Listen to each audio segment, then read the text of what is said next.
بسم الله الرحمن الرحيم. موقع الراسخون في العلم يقدم. عليه. ننتقل بعد ذلك فضيلة الشيخ إلى أسئلة اليهودي عندما سأل عن الحشر والحساب والجزاء، كلها أمور غيبية، والصراط كذلك. نريد أن نعيش في خلاء يعني ثنايا إجابات النبي صلى الله عليه وسلم حول هذه الإجابات. نعم. قال اليهودي: أين يكون الناس يوم تبدل الأرض غير الأرض؟ هذا موقف عظيم أرق اليهودية حتى جاء يسأل عنه، وقد نص الله جل وعلا عليه في كتابه في خاتمة سورة إبراهيم: يوم تبدل الأرض غير الأرض والسماوات وبرزوا لله الواحد القهار. قال: يا محمد، أين يكون الناس يوم تبدل الأرض غير الأرض والخلق كثر، أولهم وآخرهم جنهم وإنسهم. قال: هم في الظلمة دون الجسر. الجسر الصراط. ما هي هذه الظلمة؟ العلم عند الله، ويظهر أن اليهودية فقهها وفطنها، ولذلك لم يجادل فيها، وإنما كلم النبي صلى الله عليه وسلم رجلا يعلم أنه قد اطلع على شيء منها. قال: هم في الظلمة دون الجسر. إذن عندما يكون الناس في الظلمة ودون الجسر، هم أحوج ما يكون إلى أن يجتازوا الجسر، وإلا بعد ذلك مهلكة. فقال اليهودي: فمن أول الناس إجازة؟ ثمة خلق كثير سيجيزون يعبرون هذا الجسر، لكنهم في عبورهم يتقدمهم أقوام. فمن الذي سيحظى بهذا الشرف وينال ذلك القصب من السبق؟ قال عليه الصلاة والسلام: فقراء المهاجرين. لا يمكن أن يستوي عند الله من ترك الديار والأهل والأموال مع فقره، لأن الفقير إن لم يستطع أن يستغني في داره بين عشيرته وقومه وقرابته، فمن باب أولى أن لا يغتني عند قوم أغراب. لكنه لما ترك الدار والأهل والعشيرة ومظنة أن يستغني يوما أو آخر من أجل الله، كانوا هؤلاء أول من يجيز الصراط. هل هذا قول عليه الصلاة والسلام فقراء المهاجرين ينصرف إلى فقراء المهاجرين من الصحابة، أو فقراء المهاجرين عبر التاريخ؟ لأن المهاجرين إلى الله كثر، المهاجرين إلى الله كثر عبر التاريخ. والنبي صلى الله عليه وسلم أخبر لما هاجر عثمان بزوجته، قال: إنه أول من هاجر في سبيل الله بعد إبراهيم، أو قال بعد لوط. وإبراهيم عليه الصلاة والسلام الله جل وعلا قال: فآمن له لوط ونقف، وقال: إني مهاجر إلى ربي. تحتمل لوط، لكن الصواب أنها في حق إبراهيم، لأن الله قال: فلما اعتزلهم وما يعبدون من دون الله. فالهجرة من دار تمنعك أن يعبد الله فيها حق العبادة تصبح واجبة. ألم تكن أرض الله واسعة فتهاجروا فيها. فهؤلاء فقراء المهاجرين، وقد تنصرف في المقام الأول إلى أصحاب رسول الله صلى الله عليه وسلم الذين هاجروا من مكة إلى المدينة، والذين نص الله على أسبقيتهم وأوليتهم في قوله جل ذكره: والسابقون الأولون من المهاجرين. وقال ربنا في الحشر: للفقراء المهاجرين. فهؤلاء الفقراء المهاجرين عندما ينصب الصراط وتشرئب الأعناق، من الذي سيجتاز؟ من الذي سيفوز؟ الله جل وعلا رب ذو عدل وحكم ذو فضل، وهؤلاء من أجل الله صاموا الهواجر، ومن أجل الله تركوا الديار، ومن أجل الله تركوا الأموال، ومن أجل الله قاموا بين يديه ويسبغون الوضوء. فلما جاءت الظلمة وأراد كل أحد أن يفر منها ويخرج عنها، كانوا أول الخلق إجازة إكراما لهم ومعاملة لهم بفضل الله تبارك وتعالى عليهم. ونقول كما نقول في كل مرة: إن الله لا يضيع أجر المحسنين. ولو أن الإنسان إذا جاء يقوم من الليل أو يصنع طاعة أو يبر والديه أو يلاقي عدوا مسلما، بمعنى من التلاحي حول الدينار والدرهم، تذكر الظلمة وتذكر عبور الجسر، لرعوى كثيرا مما هو فيه. ولما افتخر أحد خلفاء بني أمية على أحد الصالحين وقال: إن أبي وأبي، قال: لو أخبرك أبوك بما صار إليه لرجعت عما أنت عليه. لا إله. لو أخبرك أبوك بما صار عليه لرجعت عما أنت عليه. ولو أننا خاطبنا من سبقنا إلى الله من الأموات فبصرك اليوم حديد، لرجعنا عن كثير مما نحن عليه. نسأل الله العافية والمغفرة والستر. اللهم آمين. فنقول قال هم في الظلمة دون الجسر، قال فمن أول الناس إجازة، قال فقراء المهاجرين. اجتازوا الآن، وهذا الصراط قبل أن أقول اجتازوا النبي عليه الصلاة والسلام أخبر أنه مدحضة مزلة، وقال فمسلم فناج مسلم وناج مخدوش ومكدوس على وجهه في نار جهنم. ولما قال عليه الصلاة والسلام كالبرق كالطرف كأجاود الخيل كأجاود الركاب، الناس في سعيهم إلى ربهم يتفاوتون.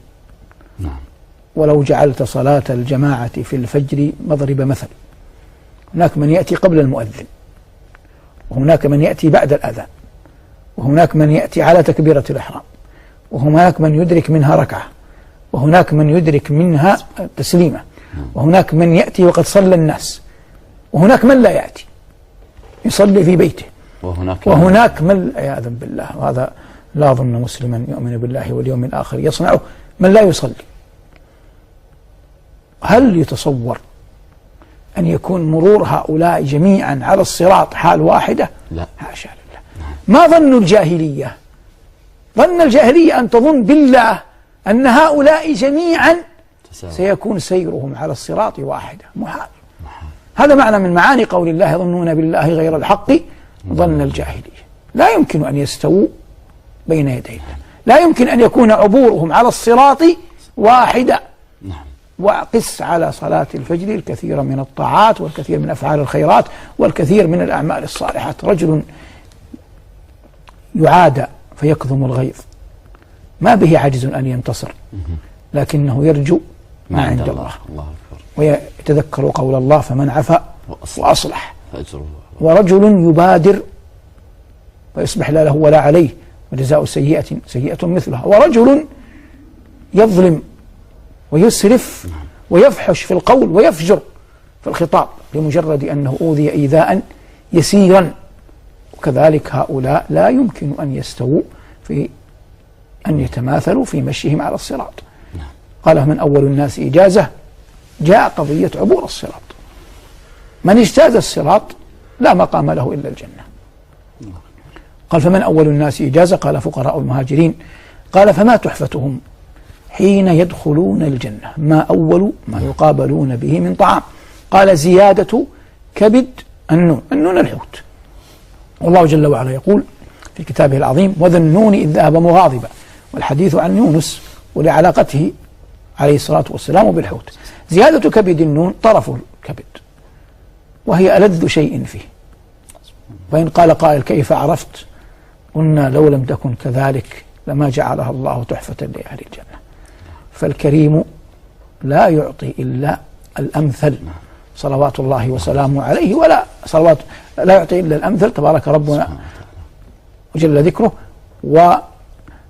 والكريم لا يمن إلا بالأفضل، زيادة كبد النون الحوت. فيطعمونها. فقال اليهودي فما غداؤهم؟ هذه مفترض تكون الرواية الصحيحة، لأن غداء تعني الوقت، أما غذاء يعني الأكل دائما، لكن الغداء المرتبط بوقت يقال له غداء. قال فما غداؤهم على إثرها؟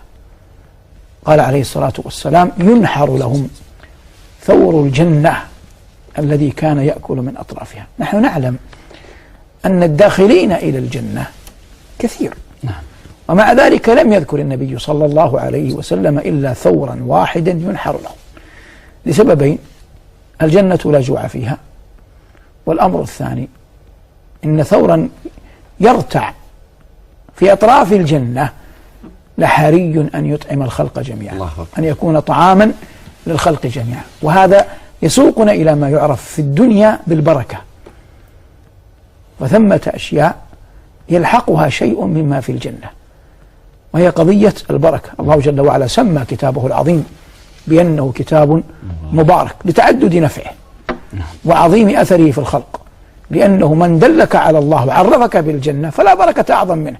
وهذا هو ما يؤثره القرآن في قلوب من يتبعه، إن هذا القرآن يهدي للتي هي أقوى. نعود هنا فنقول قال عليه الصلاة والسلام ينحر لهم ثور الجنة الذي كان يأكل من أطرافها. والثور الذكر من طائفة البقر، والبقر إحدى بهيمة الأنعام، إحدى بهيمة الأنعام الإبل والبقر والغنم. وطعامهم بعد أن فرغوا من الطعام سأل اليهودي قال فما شرابهم عليها بعد إذ؟ قال عين فيها تسمى سلسبيل. واليهودي يعرف، وهذا مذكور عندهم في التوراة غالبا، ولهذا عرفه، أو من اطلاعات أخرى، لكن غالبا هذا تكون في الأمر الشيخ ما قبل دخول الجنة. هذا مع أول دخول الجنة. اجتازوا الصراط ودخلوا الجنة، وهذا كأنه الأيام الأولى في الجنة، لأن الموقف يوم القيامة يقيل يبدأ صباحا نهارا أول النهار. قال أهل العلم ما يأتي ضحى إلا وقد قال أهل الجنة قد قالوا في أماكنهم. الله أكبر. وهذا من أعظم العطايا، وأنا أستشعر هذا متى؟ في يوم عرفة. يوم عرفة في شدة زحام، وتخرج السيارات الباصات المشاة على الأقدام يخرجون من منى، فلا تأتي الساعة 11 غالبا في يوم عرفة إلا والناس في خيامهم قد قالوا، وينتظر كل من حج منهم من صاحب الحملة طعاما غداء قبل أن يتفرق الناس للدعاء، فيصبحوا كأنهم يقيلون. في كل سنة أحج، وإن كان حج قليل، أتذكر هذا القول أنه لا يأتي ضحى ذلك اليوم إلا هم يقيلون في الجنة.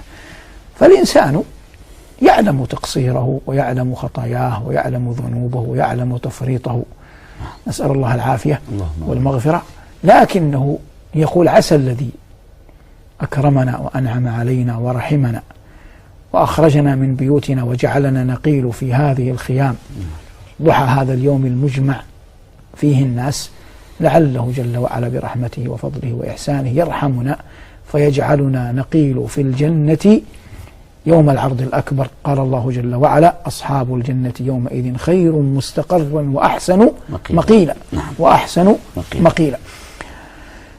قال وما شربهم عليها بعد إذ؟ قال عينا فيها تسمى سلسبيلا. كأنه والعلم عند الله يذكر الأيام واللحظات الأول لدخول أهل الجنة، ثم بعد ذلك يتتابع نعيم الرحمن على من من الله عليهم بالإيمان في الدنيا، وهذا الغاية من ذكره، وإن كان أمرا غيبيا لم يقع بعد ويرتقبه المؤمنون. والله قال عن أهل معصيته، قال عن أهل طاعته مشفقون منها، يعني أما عياذا بالله من كفر لا يبالي.